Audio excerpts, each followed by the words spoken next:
Welcome, everyone. Thanks for joining. This is the second installment of our Forest Landowner webinar series. I'll cover a few housekeeping items first. You're welcome to keep your camera on or off. We ask that you mute yourself to minimize background noise and distractions. And please feel free to write questions in the chat, and we'll address those at the end of the presentation. My name is Tara Miller, use they, them pronouns. I'm the Forest and Wildlife Program Director at Vermont Natural Resources Council. We, along with the Vermont Department of Forest, Parks, and Recreation, the Vermont Fish and Wildlife Department, Vermont Woodlands Association, Audubon Vermont, and Vermont Coverts Woodlands for Wildlife, are all partners in the Forest Landowners Outreach Project and working together to bring this webinar series and a lot of other great resources to you. The goal of this project is to equip landowners, and especially new landowners, with knowledge, support, and resources that you need to be good stewards of your forest land. Over 80% of Vermont's forests are in private ownership. So it's the choices made by private landowners that are really important for the long-term health and integrity of our woodlands.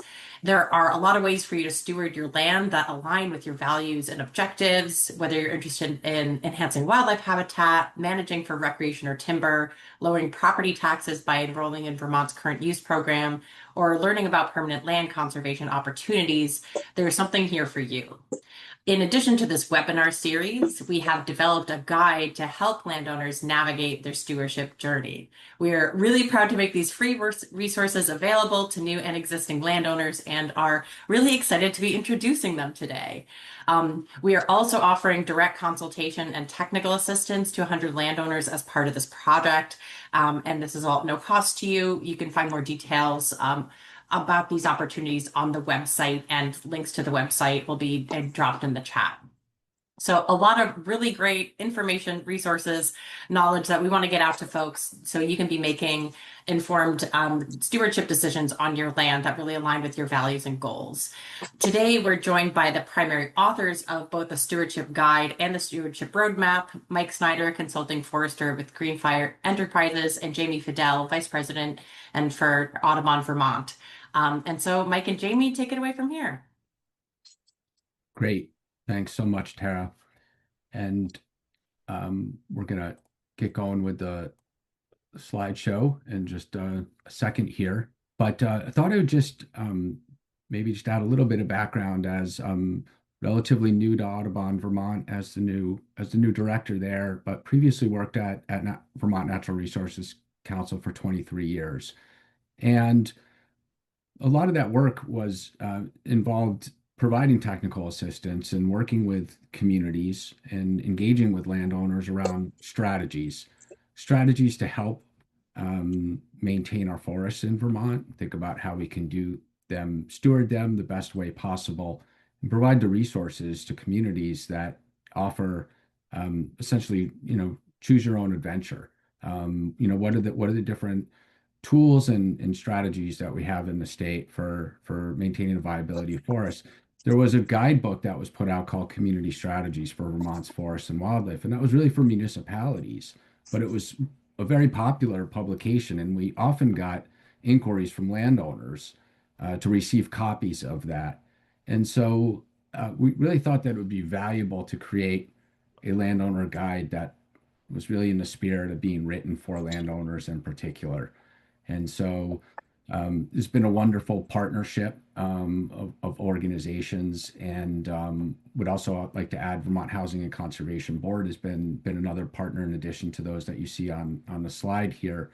And it's really been a pleasure partnering with all these groups and Mike Snyder to bring on board to really be the primary author of this guide. And so really want to thank Mike for his contributions. The guide was primarily written by Mike in collaboration with myself and many other folks and partners that you can see listed at the beginning of the guide. Too many to list here, but this really was a group effort, and we're really, really pleased to be able to share this resource with you today, and that we hope it'll be a very valuable resource for landowners moving forward. And so you can see the link here of where the guide is now available online, and it'll be going into print and publication this week. And so here we are. It's been it's a really exciting moment. Alex, you can please advance.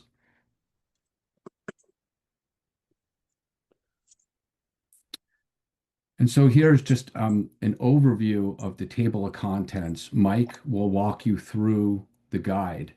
Um, what is what we'd like to highlight is that the guide was written in a modular way. And so you can really read any chapter on its own. Obviously, it really helps to be able to absorb the guide as a whole. We'll walk you through the different resources that are available in the guide. It's about 60 pages. Um, but each chapter is written in a way where it can be a standalone chapter. If you're interested in just a certain topic, you can start there. Um, but there's hyperlinks in the guide as well. So if you go to the online version, it's very helpful in the sense that you have a lot of resources at your fingertips if you're on a computer or on your device. And we think that there's so much more than just what's in print in the guide is the additional resources, and we'll walk you through how to find those. Okay, Alex, if you could please advance. We also created, so there's two key educational resources that were developed as part of this project. The landowner guide, the stewardship guide, which is a much longer document, and a 4-page decision-making roadmap. This is really a condensed version of the guide. It's really meant to be something that you can quickly absorb as a landowner and understand that there are some key steps you can take as a landowner and that there are important programs and opportunities at your fingertips. And so, it really walks through 5 key steps: determining your values as a forest landowner, getting to know your forest land better and the utility of understanding what you have, learning about stewardship opportunities and strategies, taking advantage of resources, and then getting started with an action step. And so what you'll find in on the last page of the roadmap and what you'll find throughout the guide at the end of many of the chapters are recommended next steps you could take as a landowner. I guess the one thing I would stress is that we were very mindful throughout this whole project that as individual landowners, it's landowner choice of what steps they would like to take. There's nothing that you'll find in the guide or the roadmap that suggests that you um, need to move in any one direction other than really becoming aware of the opportunities that are available to you and really syncing up any actions that you take with your own underlying values and goals for the stewardship and management of your forests. So with that, I'm really pleased to turn it over to Mike to walk you through the elements of the guide.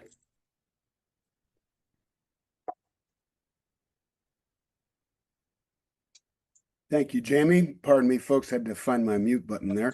Uh, it's Thanks to everyone for being here as well. It's fun to see the list of names, including a handful of folks that we've engaged with some technical assistance, some site visits, some online consulting. Also, I see notably some folks who were kind enough to read earlier drafts of the guide for us and made some valuable suggestions. I'm looking at you, Tim. Thank you. And others. So thrilled to be here and equally excited to share in this sort of overview, launching of the guide and an overview of it. We hope to empower landowners first and foremost, but also to kind of reignite and jumpstart our efforts at technical assistance to landowners. Um, a couple of quick thoughts here to introduce. I think it's fair to say that most forest landowners, whether they are relatively new in their ownership experience or have been owning and caring for lands for a really long time, I think it's fair to say that most aren't really short on interest or care, dare I say, love for their land. Um, if they're short on anything, I think it's on clear, trustworthy ways to make decisions. And that's what this guide is intended to help with, is at its core, it's about empowering landowners, as I'm fond of saying, and helping them see clearly and move forward thoughtfully as Jamey just said, in their own way. It's a kind of a choose your own adventure kind of approach, recognizing that it's not one size fits all. And so this guide is not a rule book, and it's not a prescription or a series of prescriptions or steps to take. It's really, I think, best described as a way of organizing uh, what can otherwise feel like a very complex landscape of information and choices. And we're trying to just calmly and rationally sort of spell it all out. And then, as Jamey said, put it out there, make it sort of modular so you can jump in anywhere you want with your interest or level of understanding and work your way through it. And we hope that it will be very helpful in doing so. Couple things, it's a forest ownership, a guide for forest owners. We know that forests are this cornerstone of our state's identity, our culture, our economy, our way of life. We know the ecosystem services, the vast array of public benefits that accrue through largely private lands. And that I think it's important to start with the sense that stewardship is an ethic. That's really at its core. It's a shared ethic of responsibility that involves people connecting with their land, not being separate from it. And as Jamey's teed up nicely, in any number of ways of doing so. Next slide, please, Alex.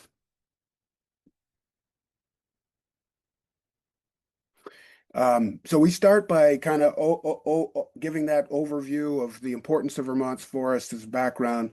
And then we really did want to try to back up and say, well, there's been a history of people on this land. And so what is the history of forests and people in Vermont? And I'm very proud to have worked hard with a number of good partners here to try to reflect that history as best we could of people in the land, from indigenous land stewardship through colonial land claims and the Vermont Republic, then that long period of post-revolution and land development, um, and sort of seeing the changes in the land and the changes there accordingly in wildlife populations, for example, and human use, all the way through today's ownership patterns and forest health issues, as sort of like, okay, let's just level set on how did we get here? What's the long arc of the history of people in forests? Next slide, please.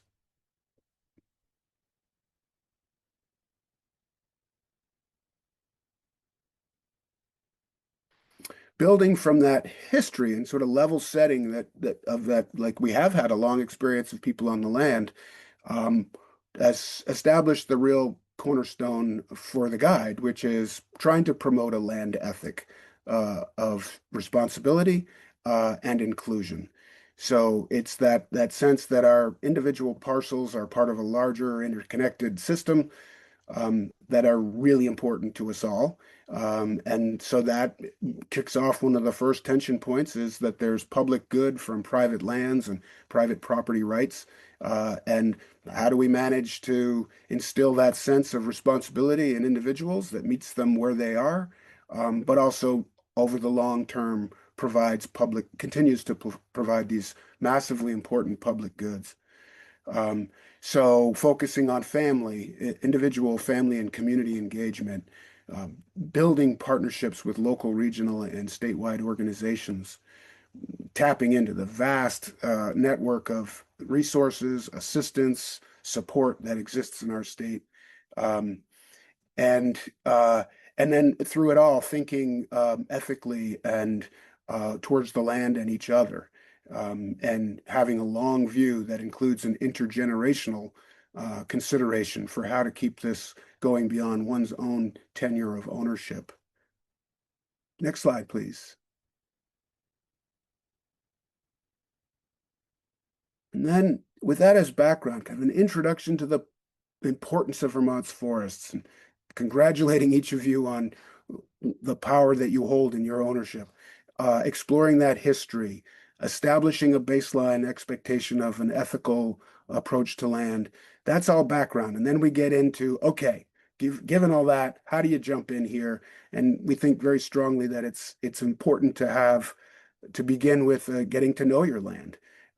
We have chapters on exploring your woods and taking stock and getting to a sense of what it is, understanding the components of forested ecosystems, the non-living factors as well as the living or once living factors, the dynamism that is somewhat predictable and the patterns of change in forests over time through succession, uh, the role of forest structure and function, how that connects to wildlife habitats, uh, the very notion that Vermont can be seen as these recurring patterns of geology and hydrology and vegetation that show up as biophysical regions. The Northeast Highlands are different from the Taconic Valley, for example, in their very ecology.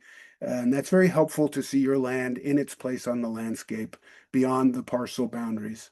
And then we touch on kind of a primer on Vermont conservation design, which is a framework for thinking about how to maintain a functional and ecologically functional and connected landscape with people on the land.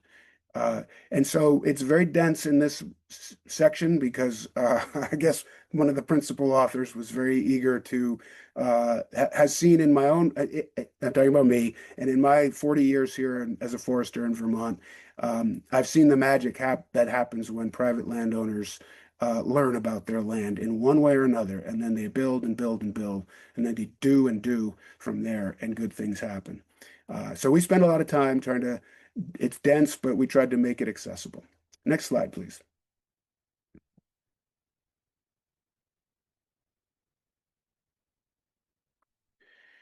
Um, we rely heavily in some chapters that talk about the intergenerational transfer of land, planning for long-term succession planning within a family.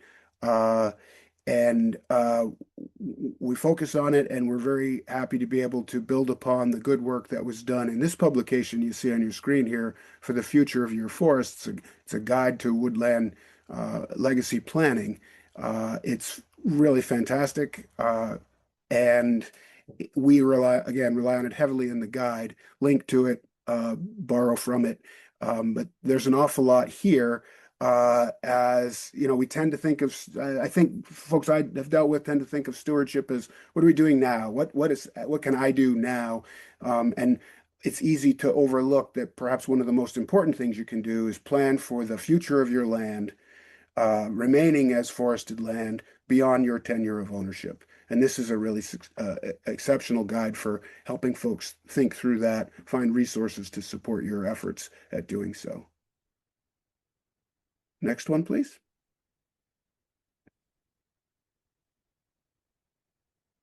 Jamey, did you want to jump in here and cover on this? Yeah, sure. So, as Mike said, I think, part of what the guide walks you through is thinking about the long-term plans that you will have for your forest. And that can begin with thinking about your successional plan. As Mike just said, who will carry on your legacy, the goals that you have for ownership. Have you thought about the planning that's needed, um, as far as from an inheritance factor, or do you have somebody in line to manage and steward your forest moving forward? And we know from the demographic of landowners in Vermont that there is going to be a lot of turnover in the near term. And so there's really the utility of successional planning.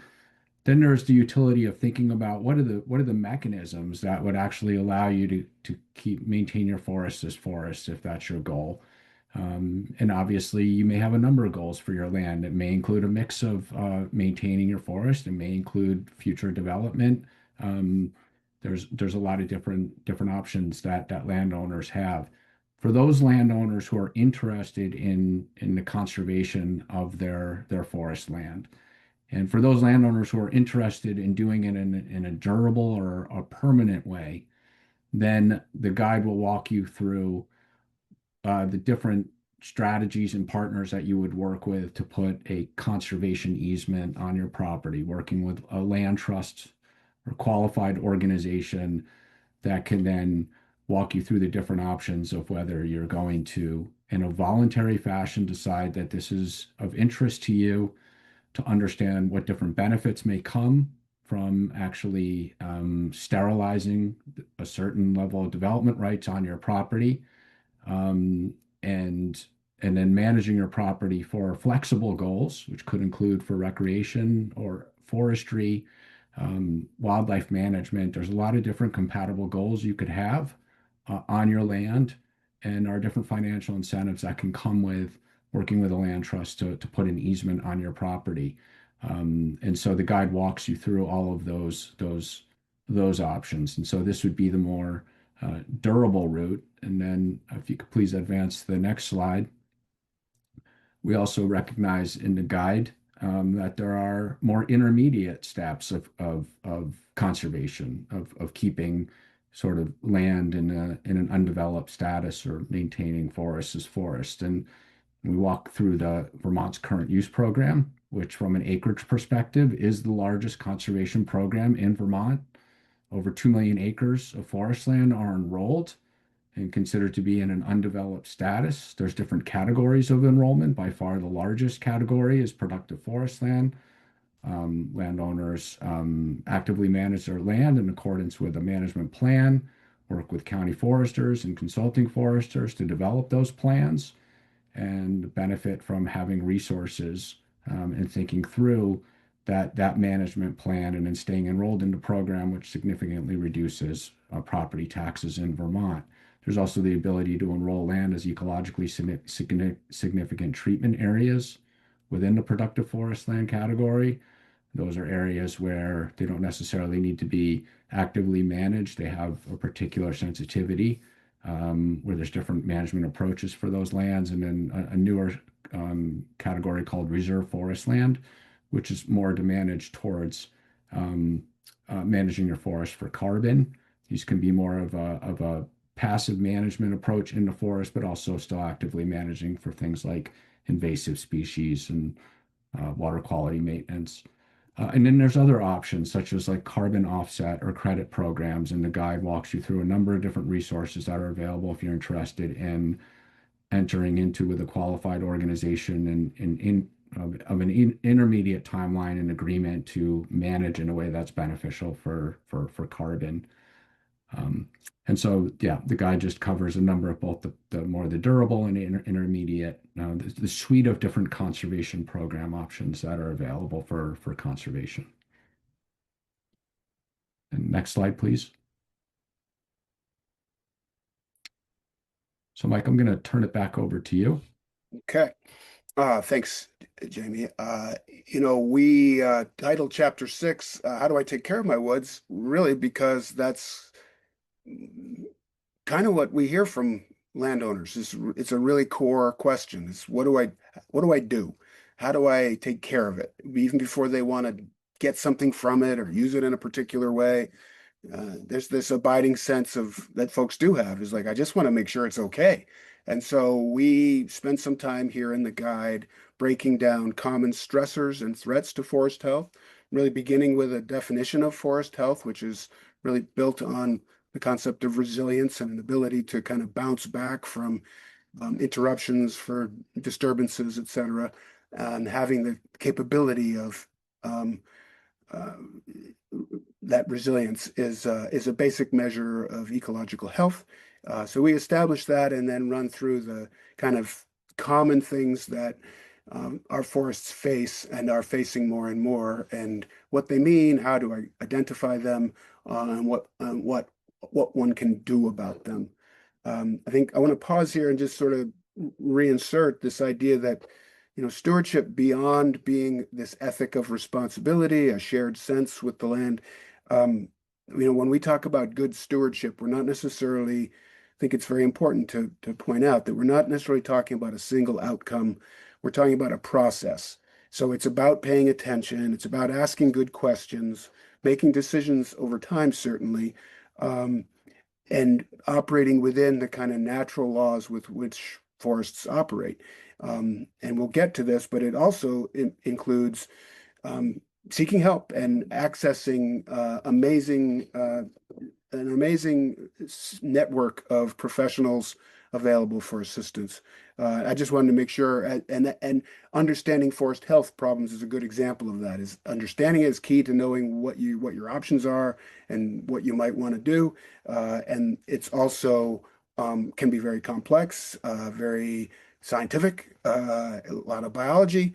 And for example, but no reason to panic. The guide covers a lot of this, and there are so many others, from your consulting or county forester to other professionals who can help you understand what the place your forest is at right now, particularly with regard with always with this lens of what is forest health and how do we maintain it. Next slide, please.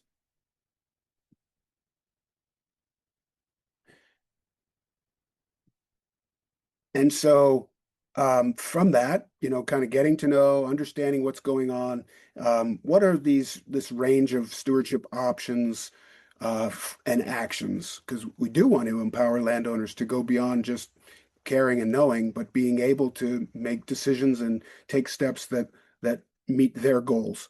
We know that every landowner comes to this with different goals. Most landowners are balancing several goals, sometimes their intention. That's normal, by the way, and this guide is intending to be helpful in trying to understand those trade-offs and balance those, or at least make them visible.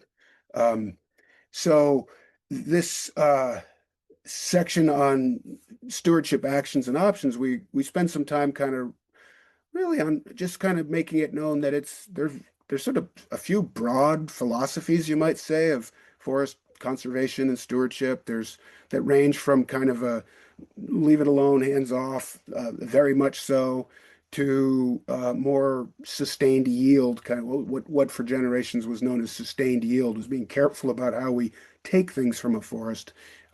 Those are kind of the poles, and there's this large area in between where what's now become known as ecological forestry. That's where that resides. And so we just sort of frame those up as broad, overarching philosophies of engagement that exist and that folks choose from.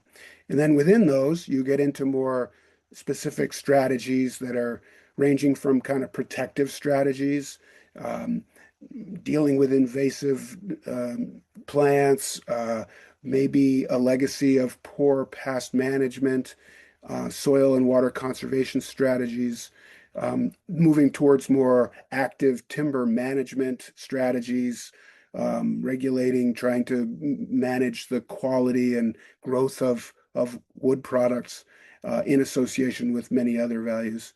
Certainly, there's massive interest among private landowners in aesthetic enjoyment and sometimes management, as well as recreational access, management and enjoyment.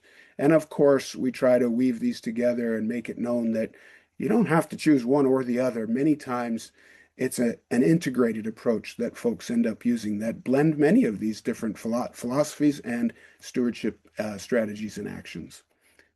Lots in here, a lot of fun to poke through it.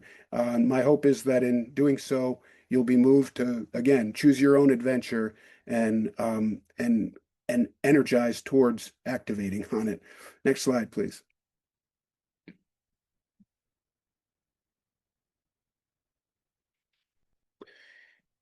We do spend a lot of time drilling into public access and recreation. So that's beyond your own aesthetic and recreational enjoyment of your land, but recognizing that often others have interest in enjoying your land. And what are your rights and responsibilities? How does posting and trespass come into this? We just try to help be fact-based and help people have a clear way of seeing what the value of promoting access. We're not shy about that, but also acknowledging and respecting folks' right to control access to their lands and give folks tools to understand that landscape clearly, cleanly, and simply, and where appropriate, make access available, and where you're not comfortable with it, give you the tools to make it clear what your intentions are. And there's here again, just like all the other chapters, there's an awful lot of additional information that we point you to should you want to go pursue it. Next slide, please.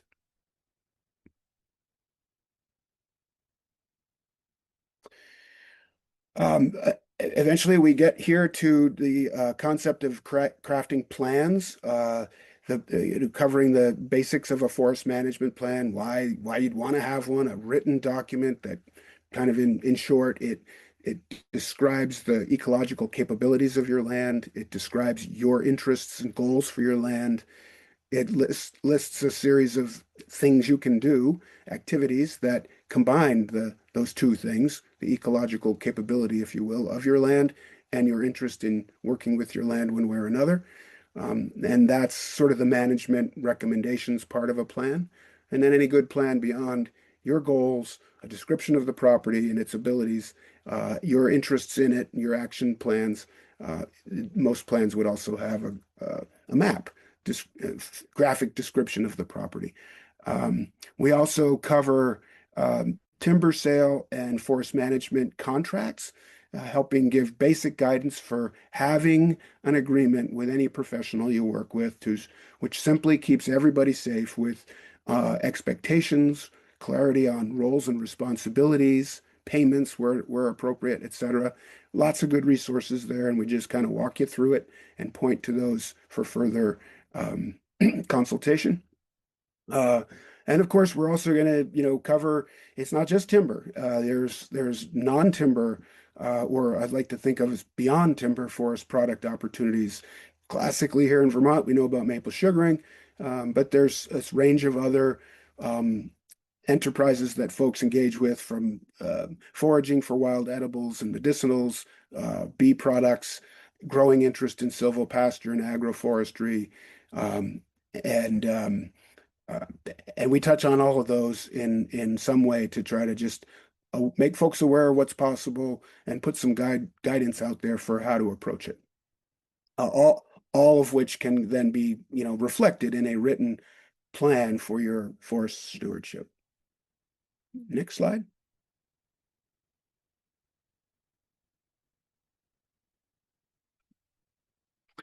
As I've mentioned a couple times, there is just really an impressive array, maybe even a dizzying array of offerings out there in our wonderful state for support, voluntary conservation programs that are out there from the Federal Natural Resource Conservation Service, the Farm Service Agency, for example, oftentimes with financial support as well as technical assistance. Um, so these programs that offer financial and technical assistance for landowners across a range of goals are really impressive, and we cover them in some, kind of try to explain what they are, how they work, and how they may relate to your interests. Quite a lot there as well. Next up.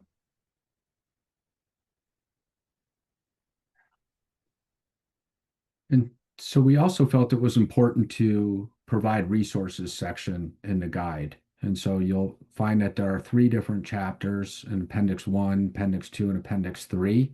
Appendix 1 covers the basics of selling timber, so a lot of helpful information if you're a landowner that's engaging in timber sale. And so find a lot of relevant information to help you there. Um, there's also information about underlying regulations that may be important to be aware of, where there's a compliance responsibility. Just make sure that from an ethical stewardship perspective that you're aware of what's out there and what you may need to work on, working in partnership with the professionals that you may be engaged with. And then there's quite an extensive resources section, about 8 pages of different resources under different categories that you can find hyperlinks to, including different stewardship organizations that can help you implement the work that's in the guide, different data mapping and inventory tools that are available, the different municipal, state, federal entities that are also available or have cost share programs or technical assistance programs.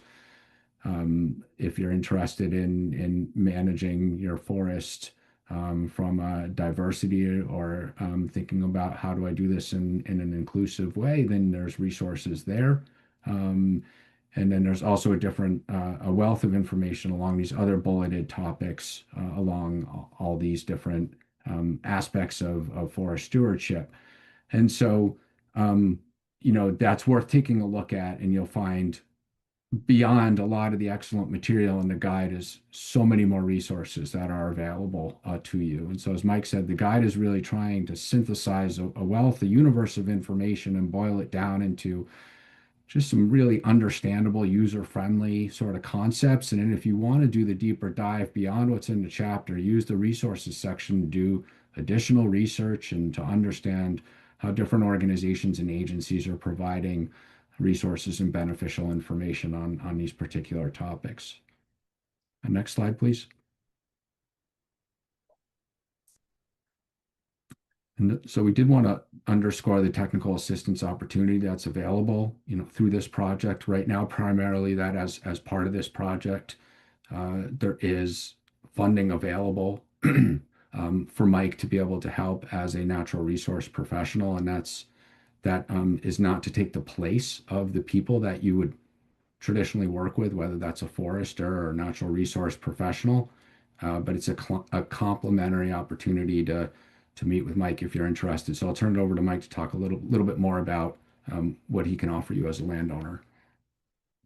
Yes, and I'm eager to do so. We've done a bunch of this in the last year or so, and I'm hoping that, as I said earlier, that this launch of the guide and resources will stimulate another pulse of activity, which can include signing up for a Zoom consult. Is often how we've begun these. Is we meet on Zoom, you and me, at a pre-scheduled time, half hour to an hour, where I basically just draw out of you where are you? How long have you been there? What are your interests? What have you engaged with or not? What do you care about? What are you worried about?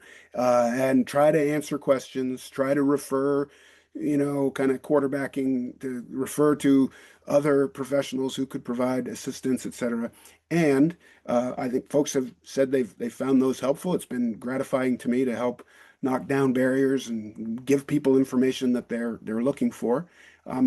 But even better is when those result in then, hey, how about a site visit?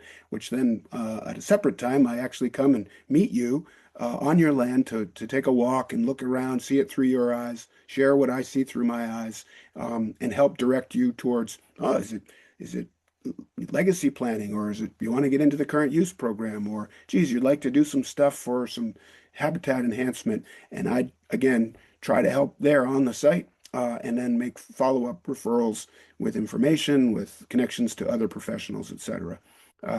And you're, all the while you're certainly, I'm available for one-off questions, emails, etc., that if you want follow-up. So I'm here to serve in that capacity through Zoom consults and site visit consults to get you everything we can from me, and then wherever necessary or appropriate to make subsequent referrals. The great thing about this is, as Jamey said, it's paid for. Uh, and and another good thing about my advice is you're free to ignore it. There's no obligation here. We're hoping to empower you, to connect with you, and make this work for you. So there's really no downside from that standpoint. And I think that takes us, I don't think I've missed anything there. I think that takes us pretty well to the next slide, Alex. I guess Yeah. while we're warming up for questions, and with any, maybe Jamey will make some closing remarks here, but I did want to touch on a couple things that I just really want to emphasize. Speaking of you, the people, the owners, um, your values and experiences, your connection to the land, really, that's all part of the system too, is in terms of philosophies of writing this guide. That was core to how I approached this. And I hope the guide makes space for that. It's not all about trees and rocks and wildlife. It's about you, and engaging you. And so, um, I, I I guess if there's a takeaway here, is that most good conservation, as I've seen it over the years, has begun with a conversation, maybe with a forester, with a partner, or maybe just you and your family getting clear on what matters to you. Um, but if there's really the main takeaway, if there's one, I'd say it's that good stewardship doesn't require perfect certainty.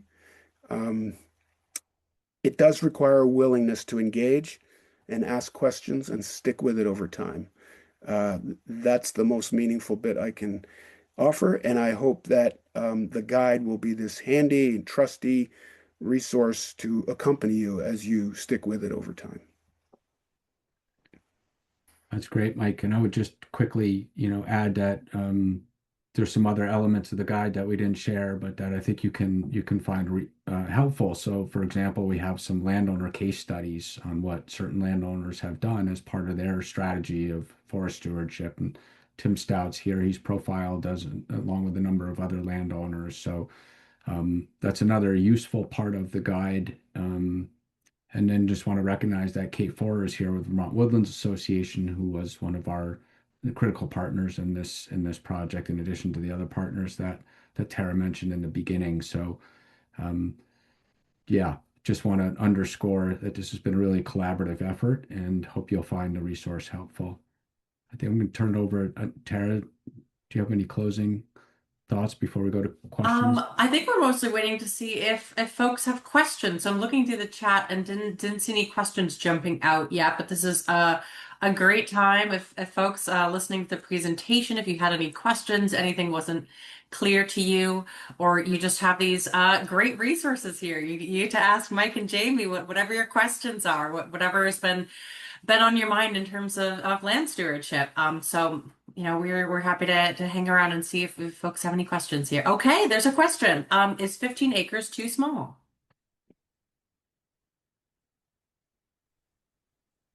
Well, I would turn this over to Mike. I would say no, it's not too small to do a lot of the actions that are in the guide. It may be too small to, well, it is too small if it's forest land to enroll in the current use program. It's likely too small to have a conservation easement on it unless it has some very, very special or unique resources that may be of interest. But I would say a lot of the strategies in the guide still may be applicable. But Mike, what would you add? I'd say you nailed it. The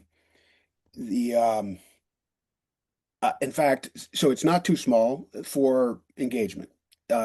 With you on your own doing your thing, I encourage it. And it's not too small for us to engage. In fact, during this project, I have met with owners of less than 15 acres. And so it's amazing what's possible. Even with, I used to be the county forester in Chittenden County, and I'd work with people with a few thousand acres of land, and I worked with people who had a postage stamp in Winooski and they just wanted to plant a tree. And all kinds of good things come from that whole range, everything in between. And so, yeah, I'm happy to engage with you through this project on smaller acreages. And as I say, I've done it. There's been a couple of cases where I've met with folks with relatively small parcels, and it's just as wonderful and fun to see good things come of it. So happy to do so. I And I'll mention in response to Vicky's comment, for folks doing forest outreach work, we're going to have printed copies of the guide and roadmap available soon. And so please do let us know. We're largely focused on distributing these through partners, through folks who are working with landowners and know folks who are going to want copies of this guide. So that's if printed copies of the guide and roadmap can be a useful resource to you, definitely let us know. Put it in the chat, or I'm going to put my email in the chat as well. Feel free to reach out directly. And the next question for y'all, for you, Mike, what is Greenfire Enterprises? I see that's from Dave Potter, and I assume and hope that that's from our old friend Representative Potter, who was a longtime uh, representative in the House of Representatives and always a great ally for forestry. Um, and as I understand, an excellent woodland steward of his own. Dave, the Greenfire Enterprises is simply the name of my private consulting business, and so that's through which I was hired to work on this guide, and through which I do the outreach. But to be clear, when I meet with landowners, and I think this might connect to another question here, is that when I meet with landowners through this program who want further consulting services, by prior arrangement, anybody I meet with here, I'm not available to do consulting beyond this free work. to you. And that's so that I'm not having some unfair advantage with other consultants. I'm not interested in stealing clients from folks. I'm interested in helping people get the best information they can. So, what was the question? If we meet with you, do you review our existing current use forest management plan? I can answer your questions. I'm happy to sort of help interpret it if you need that, but I would not be available to redo it or implement it. Again, I would love to do this in association with whoever prepared your plan with you for you, but I hope that makes sense. Greenfire is the name of my business, and I am happy to help you understand your current use plans, but I would not be your consulting forester. I've lost track now, Tara, so if you have Next question we have, who do they contact to move forward with an assessment? And let us know if that needs a little more clarification from Tim. what's the best way to go here? I mean, folks Alex has been maintaining the portal, sort of how to get into this. There's a link. I'm happy to receive an email from somebody and take it from there. So Tim, Mike at greenfirevermont.com would be one way to just start it with me, and I'll connect through Alex to get it on the list. But I would happy to do that. I'd look forward to it. And Alex has also put the link to the Google form in the chat, so we can also put that in the chat again for folks, and we can also follow up with folks, so you have these resources and the links to them in an email. Keep them coming, folks. This is great.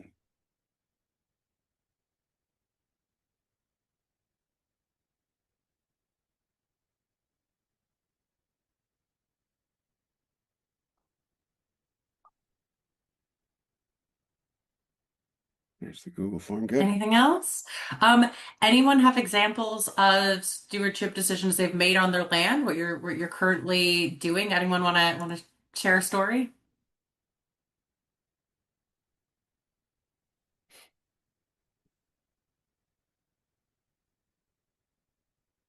And we also have, where can we find the links after this webinar is over? Will the chat be readable and whatever's posted? I'm not sure about the chat, but we will send a follow-up email to everyone who's registered for the webinar, so everyone has the links to the resources as well.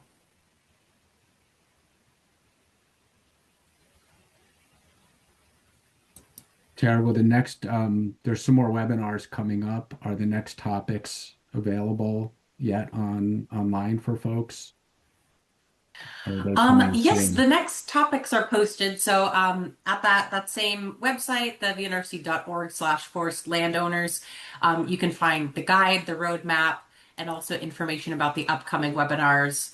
And so you can see the next 3 titles are posted. The dates aren't selected yet, but Jamey is hinting the upcoming.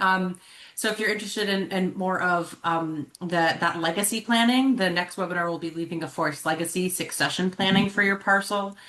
So if you're interested in that and learning more, that's a great webinar to attend. The one after that will be Understanding the Ecology and Wildlife on Your Woodland. And the final one will be sustainable forest management or managing for various goals. So forestry, water quality, climate resilience, what is it looking like to manage your forest land with different goals in mind? Another question we have here is, what question should you ask your county forester when they come for a visit to your land? Well, having been a county forester, and I guess I'll jump in on that one and say just about anything. And it kind of depends on why are they coming? Did you ask them to come? Or generally that's how it works, is folks make a request, and sometimes it's in association with the current use and enrollment, where there is a scheduled every so many years there's an inspection that needs to happen, and sometimes that's initiated by the county forester reaching out and saying, well, your parcel is due for an inspection, when's a convenient time? But so depending on how the visit came about, generally just drill into those reasons. So if it's something, you're wondering, well, trees are dying and I don't know why, well, start there. If it's the county forester has suggested there's an inspection due, start there. But I would say anything. ask the questions that you're interested in. They're a wealth of information. They're highly personable. It's amazing what they can offer beyond current use, um, certainly within as well. And they too will make appropriate references and referrals to other professionals, be they other natural resource professionals of a certain specialty, say, or perhaps contractors, logging contractors, trail contractors, excavator operators, etc. Depending on what you're trying to do, they're the sort of retail end of the Department of Forest Parks and Recreation, interacting with landowners and helping them get where they want to go. So I would just encourage you to not be bashful about asking your county foresters questions. Make it you're the reason they're there. And make it about you. And thanks for folks who are sharing about the stewardship you're doing on your lands. I'm just going to read some of what folks are sharing in the chat. So Sabina said, I spent the morning killing honeysuckle on my land. We have a lot of invasive species management going on. John talked about invasive species removal contract and also some of the work he's doing himself. Ashley said, as a new landowner this year, removing invasive plants have been my main goal. Lots of bittersweet, burning bush, honeysuckle removed. That's fantastic work to be doing. Going back up to a previous question, Dave asked, how long did it take you to prepare this guide? Well, if Jamey were to answer it, he might say forever. He was the boss. What, it was about a year and a half, really, of focused work, I think. Isn't that ultimately what it came down to? Not full time, Dave. So it was a year and a half total, but working, a few hours a week generally over that time, a little bit more than that. Um, uh, there's a question here I see. Does the county forester have the final say on if your land qualifies for current use? Shall I take that as well? Um, the enrollment, the eligibility requirements are very simple and they're plainly stated, and that's not really the county forester can have a say in that, but it's not their judgment. It's 25 acres of contiguous forest land minimum. Um, it has to be forested or capable of being reforested, and really that's it. And you have to be willing to play by the rules, which is, a lien is attached to the land, runs with the land in the land records. That you're basically saying you'll keep the land unsubdivided. You will not create a parcel less than 25 acres or any other non-qualifying parcel as a subdivision, and that you'll have a plan according to the program standards, and that you'll actively manage it according to that plan. Now, noting that there are a couple very specific instances within the program where your plan can allow for passive approaches to management, particularly in the reserve forest land category, moving towards old forest conditions. So the short answer is it's not really up to the county forester, although they play a role in helping folks understand the rules, what their options are, how it works. Their job is not to push you into or out of the program, but their job very much is to help you understand what the program is, what it isn't, and how it might work for you. I hope that's a helpful answer. Tara, can you hear me? Yes. Hi, I'm Steve Lemke. I live down in Guilford, and my wife and I just completed this past weekend a 3-day intensive Vermont covered spring training, and you go from 8:15 in the morning on Friday to 2 o'clock in the afternoon on Sunday. And I just want to put a plug in for that. I don't know if any of the three of you have done that course, but I'm sitting here staring at about a 6-inch high pile of resource materials, and I'm happy to add the guide to it. It sounds like it's a great addition to what they were talking about. But I would also encourage anybody who's really interested in a more immersive side of things in person to sign up for the Vermont Coverts program that's coming up in August. That's a great plug, and they're one of our partners in this project in developing the guide and getting resources out to landowners, which of course is is part of a lot of the amazing work that they're already doing. So glad you could do that program and found it so valuable. Wanted to go back up to John's question, didn't get lost. John mentioned, specifically regarding programs around invasive removal, but also more generally, have various assistance programs, funding or technical assistance changed significantly with cuts being made at the federal level?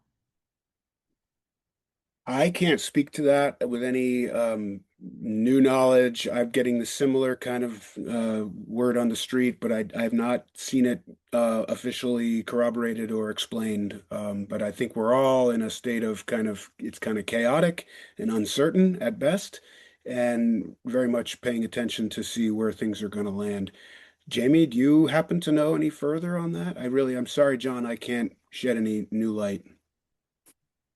I think I know some staff from Audubon Vermont recently were in some workshops with NRCS in regards to cost share programs, and I think there are some guidelines that are changing. I don't know if they're final, so it may be, premature to talk about, but and I don't know if those changes are happening as just an evolution of where the program's at, if it relates to change in status of resources from the federal level. But yes, hopefully that can be a topic which we can continue to look for ways to share resources or to keep in touch with those primary agencies that are doing the outreach. But John, you have your hand up, man. I don't know if you have more personal experience Yeah, what prompted that question was I've had a couple of EQIP contracts, both of which had a pretty substantial buckthorn removal chunk, 25 acres, most of which was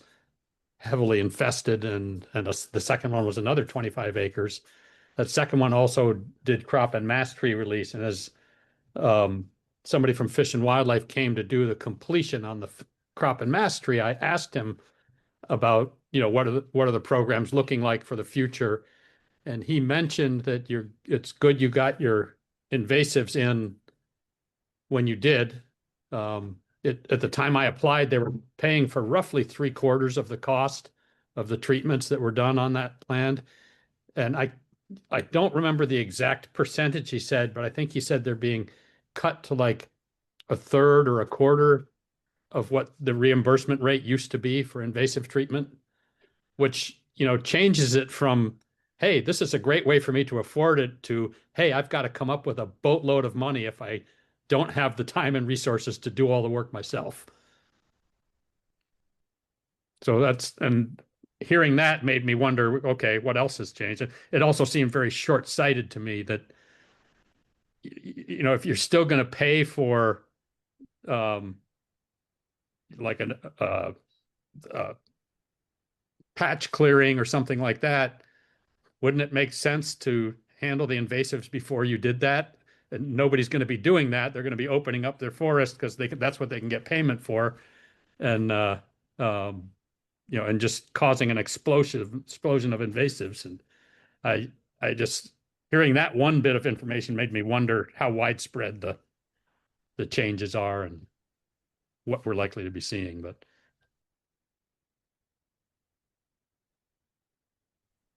yeah, all good points, John. And I think we just, have to continue to see how things evolve and then try and share the best information as we all work with landowners through various programs and help translate what is happening. And there was also a shout out for Audubon Vermont's programs working with landowners as well. So a lot of great partners on this project, and a lot of great work being done, getting resources out to folks making stewardship decisions on your land. Well, we're a little past 2, so I'll wrap us up here unless anybody has any last questions. But super appreciate everyone taking the time to come out and learn more about this project. We're really excited to be getting these resources out to you, and thanks so much to Jamey and Mike for walking us through all this information.